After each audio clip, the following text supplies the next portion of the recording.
Okay, let's dive right into this explainer. If you run a commercial farm or an agribusiness, you already know the drill. Securing capital is usually the highest hurdle.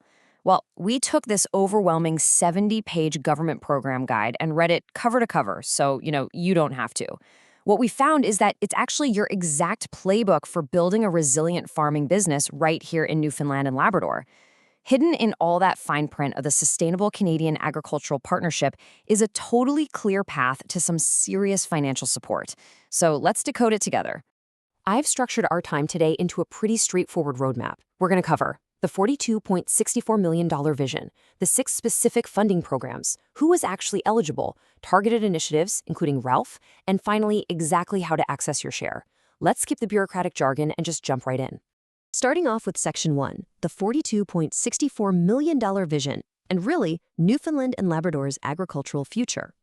Now, the sheer scale of this investment is frankly staggering. We are looking at over $42 million. Think about that for a second. It's a massive 5-year commitment from the federal, provincial, and territorial governments stretching from 2023 all the way out to 2028. And the best part? This money is dedicated specifically to the agriculture, agri-foods, and agri-product sector right here in the province. But, this isn't just about moving money around on some government spreadsheet. This is about funding real-world physical infrastructure. I'm talking tangible upgrades like vibrant new greenhouses. The government is making this investment to build genuine climate resilience, accelerate tech adoption, and drastically improve our food self-sufficiency. Because at the end of the day, we need to produce and process a whole lot more of what we eat right here at home. Actually, the core philosophy of this whole 5-year framework is perfectly captured by a quote straight from the guide. It talks about rising to the climate change challenge while feeding a growing population. It brilliantly illustrates the grand vision here. It's a dual mandate, right? Expanding into new markets and feeding more people, while simultaneously stepping up to meet the very real challenges of climate volatility and extreme weather that are, let's face it, impacting your farm operations today. Okay, moving on to Section 2, the 6 funding programs, or as I like to call it, slicing the pie. Let's look at how this massive $42 million pie is actually divided up into programs you can use. The first 3 slices of this pie are really focused on foundational growth and sustainability. First up, we've got environmental sustainability and climate change, which is all about funding beneficial management practices to protect your soil and water. Next is agriculture research. This funds vital on-farm research and knowledge sharing. And the third slice is agriculture marketing, designed to help you tackle market access challenges and actually sell your products in an incredibly competitive, interconnected market. Now the remaining 3 slices? These are incredibly practical for your daily operations. You have agriculture growth and secondary processing to help expand your production capacity and develop your land. Then there's mitigating agricultural risks, which is absolutely vital for managing unavoidable threats. Think extreme weather, animal health issues, or biosecurity risks. And finally, advancing public trust. This helps fund initiatives that educate consumers, basically showing them the high safety and environmental standards behind the food you produce. Right, on to Section 3.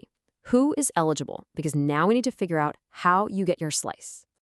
So here is the absolute crucial point. Whether you're a seasoned farmer or you're literally just planting your very first commercial crop, there are distinct requirements depending on where you're at in your business journey. If you're an existing producer, you do need to show at least $15,000 in annual gross farm sales.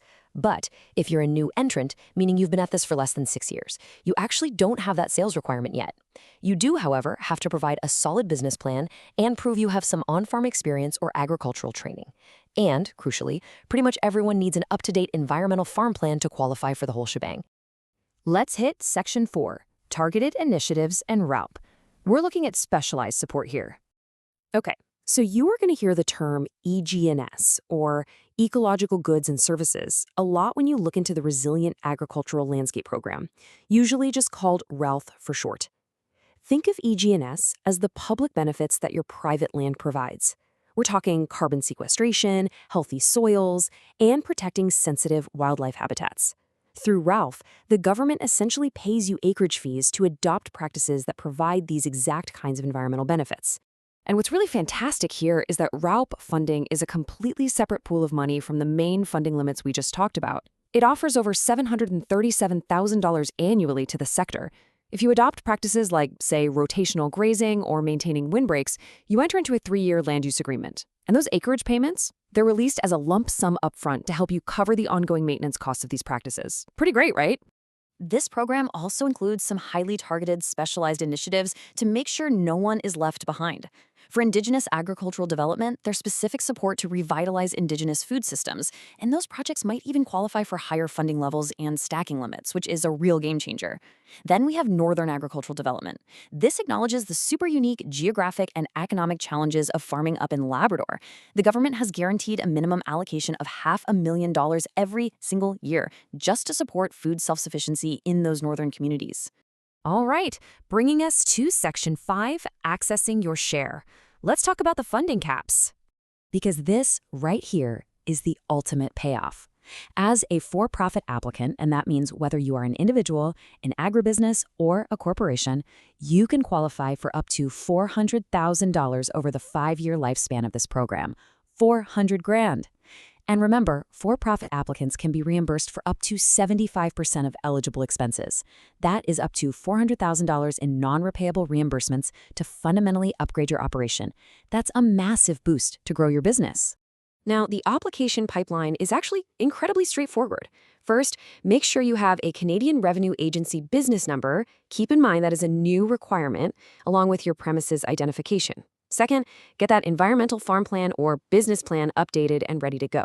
Third, gather up competitive quotes for the equipment or services you're going to need. And finally, just ensure your application is totally filled out and fired off to scap@gov.nl.ca. So, we've laid out the playbook. You know the vision, you know the specific programs, you know the eligibility requirements, and you know there is up to $400,000 in non-repayable funding waiting for you, plus those additional acreage payments through RELP. With all of this capital sitting on the table to modernize and protect your agribusiness, the only question left is, how will you use sustainable cap funding to step up and shape the future of Newfoundland and Labrador's food supply?